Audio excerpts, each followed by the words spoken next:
So the first question is, can you please introduce yourself to our readers and share a few details about your professional background? Well, my name is Robert Rickover. I'm an Alexander Technique teacher. I live in Omaha, Nebraska, and I've been teaching for about 40-ish, more than 40 years. I previously was, for a brief period, a metallurgical engineer, and for a longer period, a research economist. But I've been an Alexander teacher for a great many years. Uh, And I don't know what else you'd like to yeah, know, but that's the basics. wonderful. Uh, for those unfamiliar with it, can you explain what exactly Alexander Technique is and how it works? Well, I think of the technique as a way of learning how to move through life with a greater ease, less unnecessary strain, um, just making whatever you do easier, more efficient, less likely to cause you pain and discomfort, that sort of thing. That would be a very short description of the technique. It's usually taught um, often one-on-one, one teacher, one student, and until the last, say, decade or so, it's been mostly taught in person. I think it still is mostly taught in person, but I've been teaching online for quite a few years, and I find that a more efficient way to teach the work. Not all teachers do that. Great. And can you walk me through a typical or most common Alexander Technique session? That's a tough one because basically every lesson is about where the student is at that moment and who that particular student is. And so there's no standard first, second, third lesson kind of thing. Um, Generally, at the beginning of teaching, I would tend to emphasize the first lesson or so. I would do a little of what is called in the Alexander technique body mapping, which is getting the student to learn on him or herself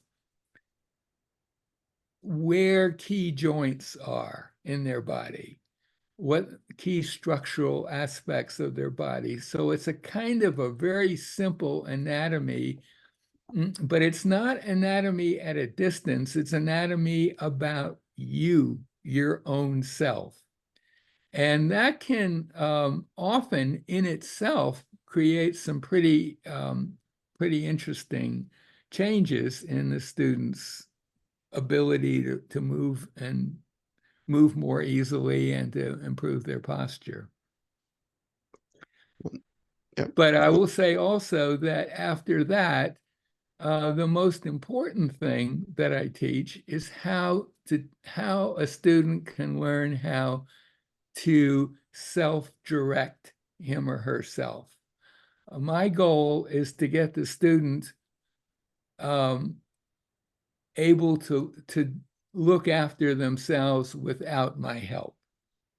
I'm not interested in dozens of lessons, any sort of dependency on me. I'm hoping that they will learn how to look after themselves.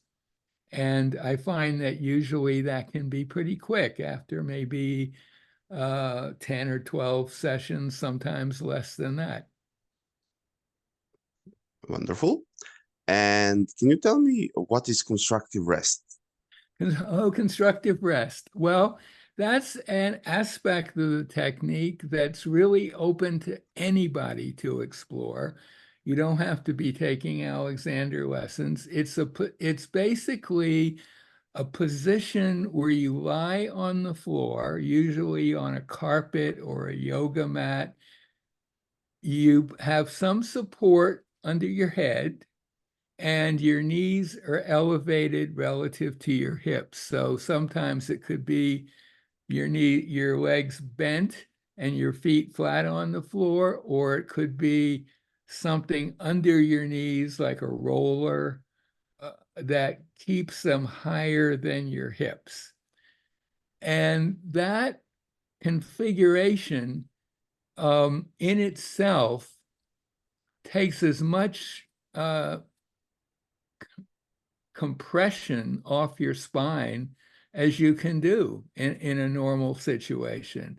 It's a very powerful method that anybody can use that can make quite a big difference. They don't have to be taking Alexander lessons, and it might be a good idea to include a link to a page that is all about constructive rest. It's simple, requires almost nothing in terms of equipment, and it's something that I think most Alexander teachers and students do pretty regularly, but you don't have to be involved in this work to take advantage of it. Thank you very much. And you also host a podcast. What can you tell me about that part of your work? Well, I'm an early adapter to podcasting. My podcast, I think it's about 13 or 14 years old. What I wanted to do was find a way of reaching people whose first entry into hearing about the technique or learning about it was not necessarily the printed page. Not everyone wants to go and get a book and start reading it or read a lengthy article about it. People don't have a lot of time these days, and it's something that could be useful to someone to just listen to while they're commuting to work, or cleaning the house or whatever. And I've been quite amazed at the popularity of it. The number of downloads is really shockingly high. I never anticipated that. So it's just another way of introducing people to the work from the very beginning, and then a lot of specialized activities. So there are a lot of podcasts that are really aimed at musicians or some dancers or athletes or whatever. There's just a huge range. And maybe we could sneak in a little link, not necessarily a hyperlink, but a link to that podcast page, because anyone can look up what seems to be relevant to them on that page and probably find something that'll be useful to them. Yep, agreed. And can you share a memorable success story? Well, I think every Alexander teacher has lots of these stories. So I don't want to put myself out as having a special ability to magically transform somebody. But I was thinking about that question because it's an odd question for an Alexander teacher to get. So about a year ago, I had a student in Taiwan who was a violinist, and she was just getting started in a professional capacity. She's very talented, but she had a huge amount of pain in her neck and shoulders. And it got to the point where she was somewhat concerned about actually continuing this career that she had devoted so much work to. So, and it was also a bit of an emergency situation. She had a big concert that evening and she wanted help right away. Normally, we're thinking in terms of a little longer term than that, but I thought, okay, I'll see what I can do.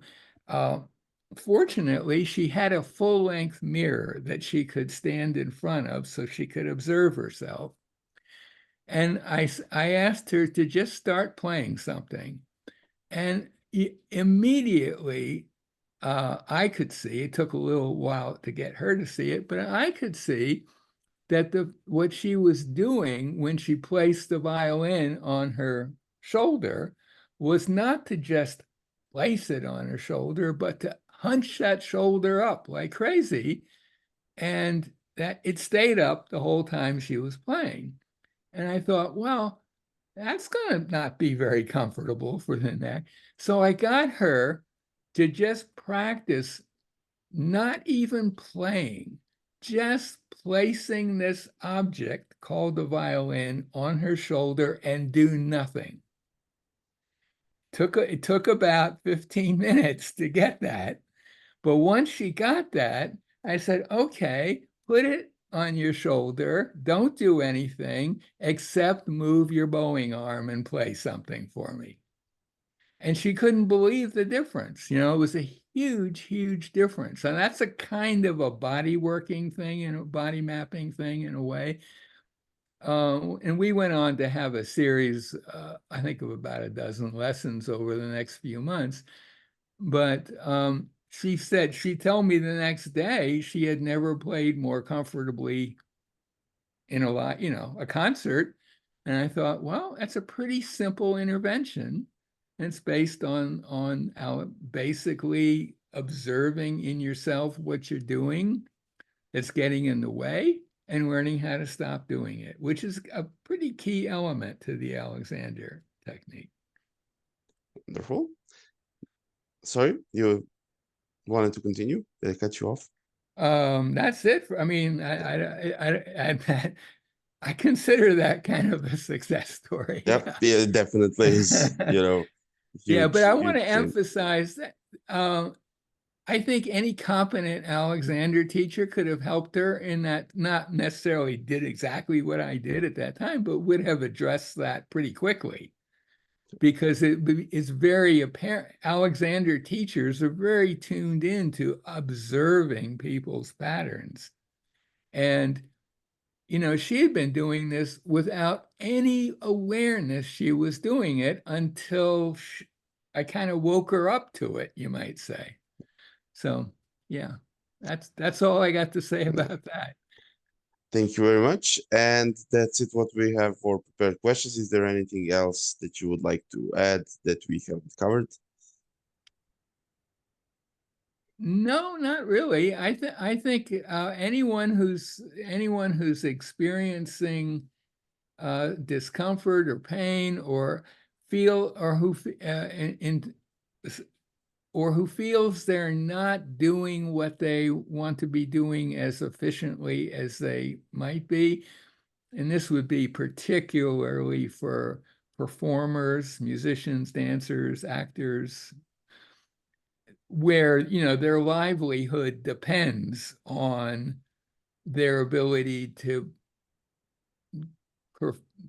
play or to dance or whatever really well. It's highly competitive. Everything's sort of based on that. But anyone who is in that situation or is feeling discomfort and feeling pain when they do certain activities, it would be worth exploring this work. It's been around for, I guess, now over 120 years. It's not new. There are teachers all over the world. There are a lot of teachers who work online these days, so it's pretty easy for someone to find a teacher. Give it a try, would be my advice. And you'd know pretty quickly whether it was useful. You wouldn't have to keep coming for lesson after lesson. Most students either aren't that interested and they drop out right away, or they stay with it for, enough lessons to make a big difference in their life. Thank you very much. Let me stop recording.